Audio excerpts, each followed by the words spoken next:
పార్టీని సమన్వయం చేసుకొని ముందుకు పోవడంలో ఎప్పటికప్పుడు సమన్వయ కమిటీ సమావేశాలు నిరంతరం చేసుకుంటుంటాం. అందులో భాగంగా అధికారం వచ్చిన తర్వాత మొట్టమొదటిసారిగా సమన్వయ కమిటీ సమావేశం ఏర్పాటు చేసుకుంటాం. ఇందులో మొదటిగా ఏదైతే రాజకీయంగా ఉన్నటువంటి అంశాలని, నియోజకవర్గంలో ఉన్నటువంటి సమస్యల్ని, ప్రజల ఆలోచన విధానాన్ని ఎప్పటికప్పుడు బేరీ చేసుకుని ముందుకు పోవాలని నిర్ణయాలు తీసుకుంటుంటాం స్థానికంగా నియోజకవర్గ స్థాయిలో.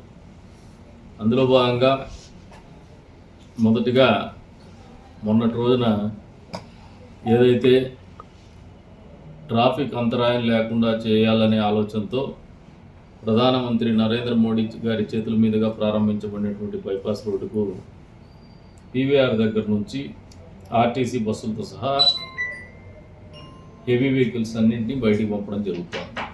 అదే రంగా బయట నుంచి వచ్చే వెహికల్స్ కూడా ఊర్లోకి రాకుండా బయట నుంచి బయటకు బైపాస్ చేయడం జరుగుతుంది.